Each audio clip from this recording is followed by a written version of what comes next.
Welcome to my channel.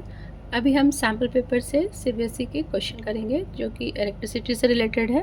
The electric circuit in a cloth dryer contain two heater X and Y in parallel. The above figure shows the circuit connected to a 230 volt power supply. When both switches are closed, the current in X is 3.5 ampere. Analyze the circuit above and answer the following question. ये एक circuit है जिसमें जो voltage है वो 230 volt है और ये दोनों जो हैं ये एक्स और वाई जो हीटर हैं वो पैरेलल कॉम्बिनेशन में है। तो पैरेलल कॉम्बिनेशन में वोल्टेज हमेशा पोटेंशियल डिफरेंस या वोल्टेज जो बोले वो सेम होता है। तो इसमें ये 230 है और इन बिटवीन कुछ भी नहीं कनेक्टेड है, कोई और रेसिस्टर नहीं है। तो जो ये वोल्टेज है वही इसके अक्रॉस होगी और सेम इसके अक्रॉस होगी, ये हमें समझना है। और उसके बाद क्वेश्चन क्या है, calculate the power developed in the heater x. Heater x में कितना पावर जो है वो डेवलप हुआ है।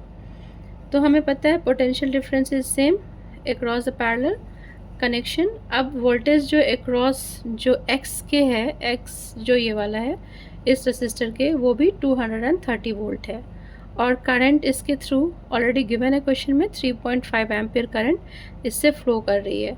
तो power developed in heater x, power का फॉर्मूला V इंटू आई, क्योंकि यहाँ पे वोल्टेज पता है और करंट जो फ्लो कर रहा है वो भी पता है, तो मल्टीप्लाई करके हमें मिल जाएगा। तो ये वॉट इतना 805 वॉट, क्योंकि पावर का जो यूनिट होता है वॉट होता है, ऐसा यूनिट, तो इसे वॉट में लिखेंगे, जबकि वो ये और आई को करंट को मल्टीप्लाई करके ये हमें मिला है। अब सेकंड क्वेश्चन है कि if the resistance X is double that of Y, calculate the current in heater Y. Means X का रेसिस्टेंस जो है वाई के कंपैरिजन में डबल है, तो यदि इसको हम 2R मानते हैं तो इसको हम इसका रेसिस्टेंस R मान सकते हैं। और दोनों के अक्रॉस वोल्टेज तो सेम होगी क्योंकि दोनों आपस में पैरेलल कनेक्शन में है। तो voltage across X and that is equal to voltage across Y।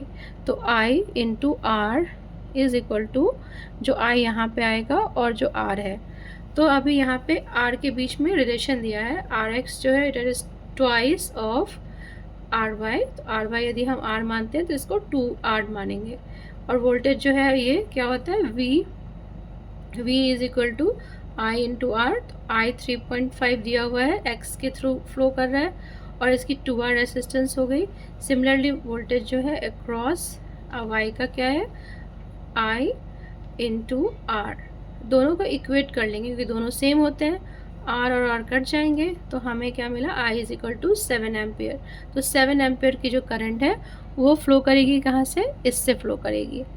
और हम जानते हैं कि जो भी करंट यहाँ से फ्लो आती है वो जब इस फॉर नॉलेज जो आती है वो वापस चली जाती है। ये पॉजिटिव टर्मिनल जो होता है उससे फ्लो करती है, positive terminal of the battery, और वापस इधर लौट जाती है। और पैरेलल कनेक्शन में हमेशा वोल्टेज या पोटेंशियल डिफरेंस सेम होता है, तो जो अक्रॉस दिस होगा वही सिमिलरली इसके अक्रॉस भी होगा। नेक्स्ट क्वेश्चन अभी देखेंगे, क्वेश्चन नंबर 25 का ये पार्ट बी है। The above figure shows the two resistor X and Y connected in series to a battery. The power dissipated for the combination is P1. When these resistors are connected in parallel to the same battery, then power dissipated is given by P2. Find out the ratio of P1 by P2. तो power क्या होता है, P is equal to V by आई।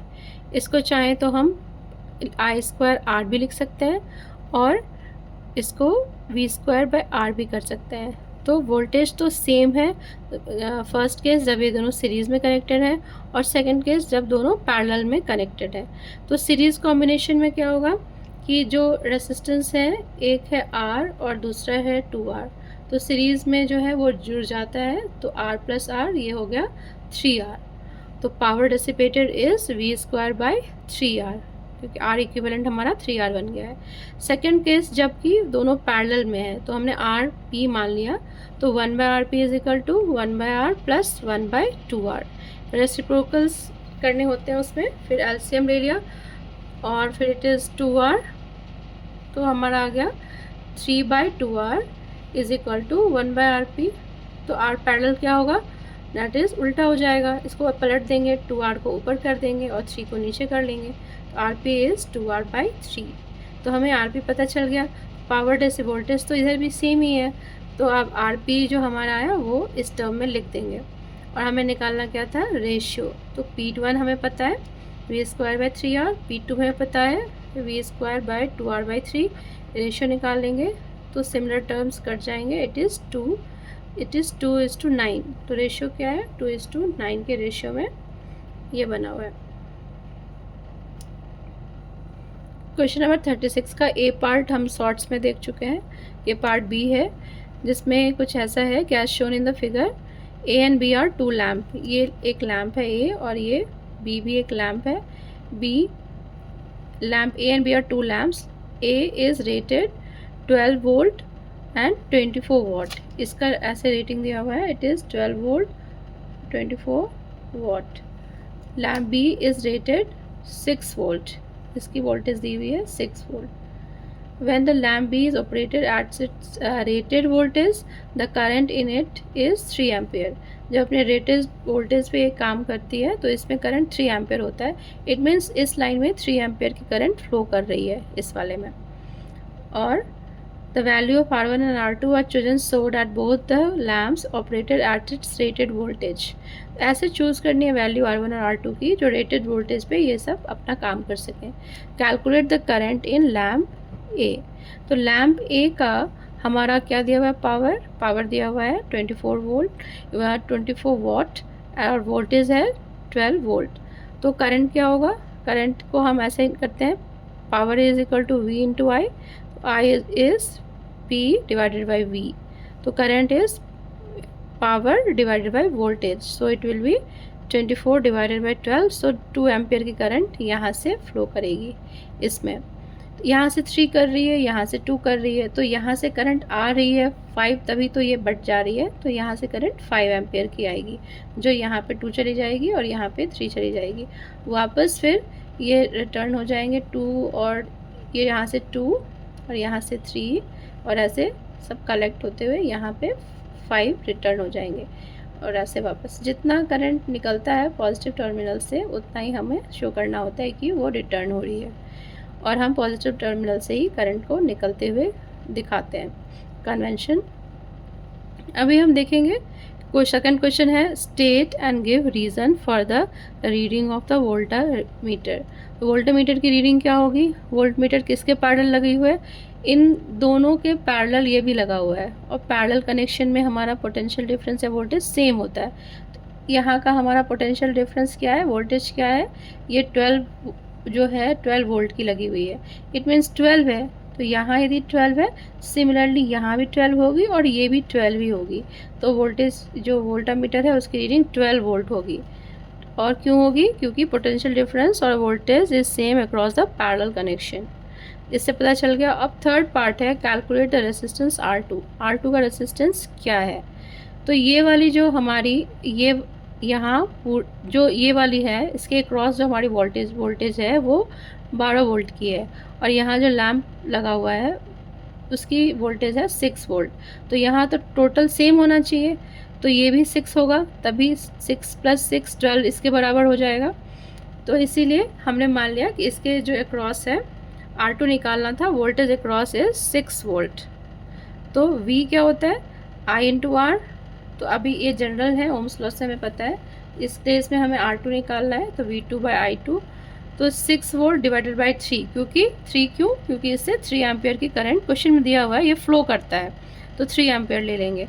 और voltage पता है क्योंकि 6 already हो चुका है, तो रेस्ट मुझे 6 लेना है, तो मैंने 6/3 ले लिया।